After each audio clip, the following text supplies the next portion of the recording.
الحمد لله رب العالمين والصلاة والسلام على أشرف الأنبياء والمرسلين محمد وآله وصحبه الغر الميامين ومن دعا بدعوتهم واستنى بسنتهم واهتدى بهديهم إلى يوم الدين. أما بعد فأعوذ بالله من الشيطان الرجيم. بسم الله الرحمن الرحيم. قل للمؤمنين يغضوا من أبصارهم ويحفظوا فروجهم ذلك أزكى لهم إن الله خبير بما يصنعون.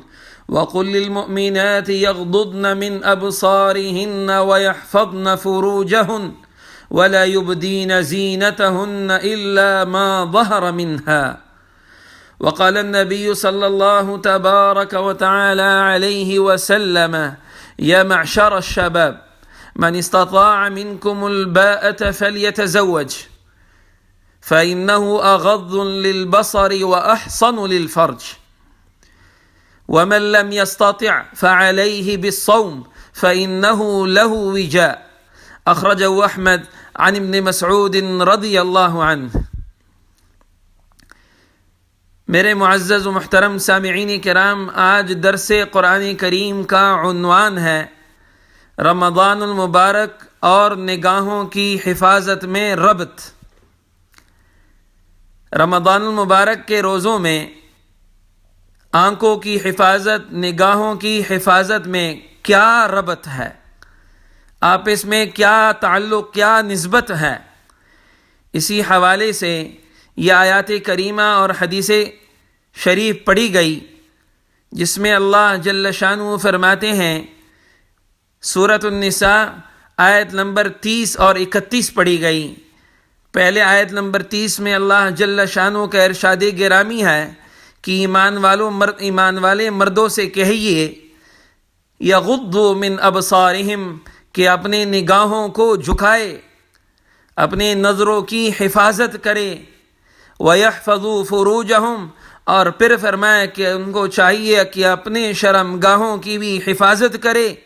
ذَلِكَ أَزْكَى لَهُمْ، یہ بات ان کے لیے، ان کے دلوں کی صفائی کے لیے سب سے زیادہ بہتر ہے. بے شک اللہ جل شانہ باخبر ہیں جو کچھ یہ لوگ کرتے ہیں. اور آیت نمبر 31 میں فرماتے ہیں کہ بعینہ یہی حکم اللہ جل شانہ نے مسلمان عورتوں کے لیے بھی، خواتین کے لیے بھی ارشاد فرمایا کہ اور کہہ دیجئے میرے پیارے حبیب صلی اللہ علیہ وسلم، کہہ دیجئے وَقُلْ لِلْمُؤْمِنَاتِ، مسلمان عورتوں سے، خواتین سے بھی کہہ دیجئے کیا بات؟ یغضضن من ابصارہن، کہ وہ بھی اپنی نگاہوں کو نیچے کر لے، اپنی نگاہوں کی حفاظت کر لے. وَيَحْفَظْنَ فُرُوجَهُنْ، اور ان کو بھی چاہیے کہ اپنی شرمگاہوں کی حفاظت کرے. وَلَا يُبْدِينَ زِينَتَهُنْ، اور اپنے زیب و زینت کو وہ ظاہر نہ کریں. اور پھر اس کے بعد ایک حدیث مبارک پڑھی گئی جو حضرت عبداللہ ابن مسعود رضی اللہ عنہ سے روایت ہے. آپ نے فرمایا کہ ایک مرتبہ جناب رسول اکرم صلی اللہ علیہ وسلم نوجوانوں کے پاس سے گزرے اور پھر آپ نے ارشاد فرمایا یا معشر الشباب، اے نوجوانوں کی جماعت، اے نوجوانوں کی جماعت، من استطاع منکم الباءة فلیتزوج، تم میں سے جو شخص طاقت رکھتا ہے، استعداد رکھتا ہے، اخراجات رکھتا ہے شادی کے، فلیتزوج، پس اسے فوراً شادی کا انتظام و انصرام کرنا چاہیے. فَإِنَّهُ أَغَضٌّ لِلْبَصَرِ، اس لیے کہ یہ شادی جو ہے یہ آنکھوں کی حفاظت کے لیے، نگاہوں کی حفاظت کے لیے سب سے بڑا وسیلہ اور ذریعہ ہے. وَأَحْصَنُ لِلْفَرْجِ، اور انسان کو پاک دامن رہنے کے لیے بھی سب سے بڑا ذریعہ ہے.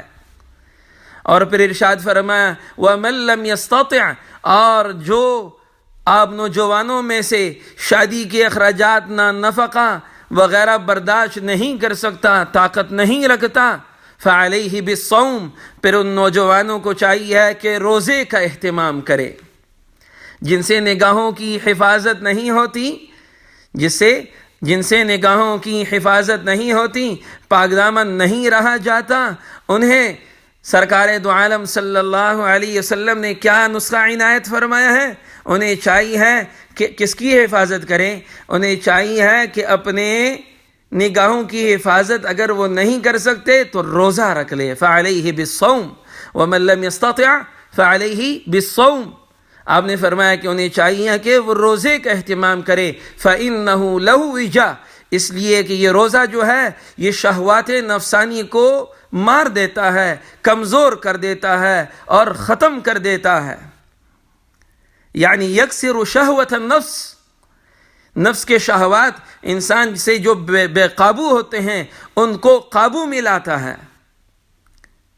تو پتہ چلا اس حدیث مبارکہ کے اندر بھی پتہ چلا کہ شرمگاہوں کی حفاظت جو ہے وہ نظر کی حفاظت پر محمول ہے، اور پاک دامن رہنا بھی انسان کا جو ہے وہ انسان کی پاک نظری پر محمول ہے۔ جن کی جتنی نظر پاک ہے اتنے وہ پاک دامن ہے۔ جب نظر گندی ہو جاتی ہے تو انسان گندا ہو جاتا ہے، اللہ جل شانہ کا بندہ باقی نہیں رہتا۔ جبکہ اللہ نے ہمیں اپنا بندہ بنانے کے لیے، بندے کا مقصد کیا ہے کہ اللہ تعالیٰ کے احکام میں ہم بندے رہیں۔ مگر جب انسان بد نظری کرتا ہے، بدنگاہی کرتا ہے، نظر بازی کرتا ہے، نہ محرم عورتوں کو دیکھتا ہے، اللہ اکبر کبیرہ، تو پھر وہ پاک نہیں رہ سکتا۔ اس لیے علامہ ابن قیم جوزیہ رحمہ اللہ فرماتے ہیں کہ اللہ جل شانہ نے اس آیت کریمہ کے اندر، بلکہ دونوں آیتوں کے اندر، نظر کی حفاظت کو شرمگاہوں کی حفاظت کے ساتھ کیوں جوڑا ہے؟ قل للمؤمنین یغضوا من ابصارهم ویحفظوا فروجهم وقل للمؤمنات یغضضن من ابصارهن ویحفظن فروجهن، کہ انہیں مومن مردوں کو چاہیے کہ نگاہوں کی حفاظت کرے اور شرمگاہوں کی، مومن عورتوں کو چاہیے کہ نگاہوں کی حفاظت کرے اور شرمگاہوں کی۔ تو پتہ چلا کہ جن کی نگاہیں محفوظ ہیں ان کی شرمگاہیں بھی محفوظ ہیں، وہ پاک دامن رہ سکیں گے، اور جن کی نگاہیں محفوظ نہیں ہیں یاد رکھیے ان کی شرمگاہیں بھی محفوظ رہنا ممکن نہیں ہے۔ قرآن کریم کی تعلیمات، قرآن کریم کے ان ارشادات کے روشنی میں ہمیں یہ پتہ چلتا ہے۔ سبحان اللہ۔ اور ہم کیا کہتے ہیں، اجی نظر بازی کوئی اتنا بڑا گناہ تو نہیں ہے، اللہ اکبر کبیرہ۔ بخاری شریف کی روایت ہے، روایت بتانے سے پہلے میں سرکار دو عالم صلی اللہ علیہ وسلم کی بد دعاؤں کی تشریح کرتا چلوں۔ ایک بات یاد رکھیے، آج معاشرے کے اندر اگر کوئی ہمیں کسی چھوٹی سی بات پر بھی بد دعا دیتا ہے تو ہم سے ڈرتے ہیں، ارے بھائی اس سے پنگا نہیں لینا، اس لیے کہ خطرہ ہے کہ بد دعا دے دے گا، نہ جانے اب گنہگار سے گنہگار بندے کی بد دعا سے بھی ڈرتے ہیں۔ مگر سرکار دو عالم سرور کائنات صلی اللہ علیہ وسلم کی بد دعاؤں سے آج ہم ڈرتے نہیں ہیں۔ افسوس کا مقام ہے۔ سرکار دو عالم صلی اللہ علیہ وسلم نے بد نگاہی کرنے والے کو، بد نظری کرنے والے کو، نامحرم عورتوں کو دیکھنے والوں کو بد دعا دی ہے۔ پتہ ہے کیا بد دعا ہے؟ اب دیکھیں، ہم عام لوگوں کی بد دعا سے ڈرتے ہیں، ہمیں تو سرکار دو عالم صلی اللہ علیہ وسلم کے بد دعا سے بدرجہ زیادہ ڈرنا چاہیے ہے۔ آپ نے فرمایا، بخاری شریف کی روایت ہے، لعن اللہ الناظر والمنظور الیہ، بد نظری کرنے والے پر بھی اللہ جل شانہ کی لعنت ہے، اور جس نے اپنے آپ کو بد نظری کے لیے پیش کیا وہ بھی اللہ جل شانہ کی طرف سے ملعون ہے، یعنی اللہ تعالیٰ کی رحمتوں سے دور ہے۔ اللہ اکبر کبیرہ۔ اور اسی طریقے سے جو حدیث پڑھی گئی، حدیث کے ترجمے کے اندر بھی یہ بات واضح ہو گئی۔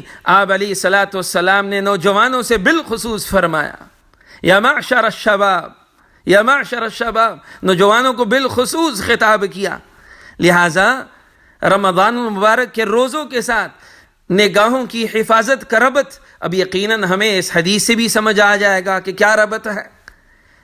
فرمایا علیہ الصلاۃ والسلام نے کہ جو تم میں سے شادی کی طاقت رکھتا ہے اسے چاہیے کہ شادی کرنے میں جلدی کرے، تاخیر نہ کرے، اس لیے کہ یہ نگاہوں کو جھکا دیتا ہے۔ اغض للبصر، یہ نگاہوں کو جھکانے میں سب سے بڑا وسیلہ ہے، وَأَحْسَنُ لِلْفَرْجِ، اور شرم گاہوں کی حفاظت کا بڑا ذریعہ ہے، انسان کے پاک دامنی کا بڑا ذریعہ ہے۔ وَأَحْسَنُ، اور جو طاقت اس کی نہیں رکھتا کہ وہ شادی کر سکے تو اسے چاہیے کہ وہ روزے کا اہتمام کرے۔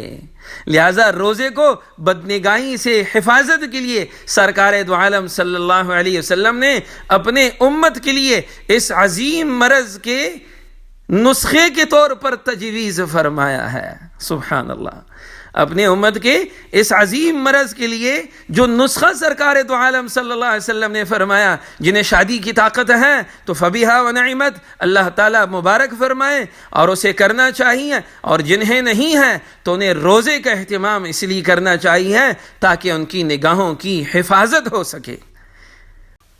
پس لہٰذا ان آیت کریمات کے روشنی میں اور حدیث طیبہ کے روشنی کے اندر ہمیں یہ پتہ چلا کہ ہمیں نگاہوں کی حفاظت بالعموم بھی کرنی چاہیے ہے، مگر رمضان المبارک کے اندر نگاہوں کی حفاظت ہمارے روزے کو بھی محفوظ رکھتا ہے، ہمارے نمازوں کو بھی، عبادات کو بھی محفوظ رکھتا ہے، اور بدنگاہی کرنے سے ان سب عبادات اور روزوں کے اندر سے وہ برکات، وہ انوار جو اللہ جل شانہ ہمیں دینا چاہتے ہیں اس سے ہم محروم ہو جاتے ہیں۔ اللہ جل شانہ سے دعا ہے کہ اللہ جل شانہ ہمیں اس عظیم مرض سے نجات نصیب فرمائیں، اور ہمارے عوام اور خواص کو دونوں کو اس بری مرض سے، اس بری بلا سے، جس طرح کے ظاہری مرض اور وبا سے ہم ڈرتے ہیں، یہ روحانی مرض ہے، اس سے بھی ہمیں ڈرنا چاہیے۔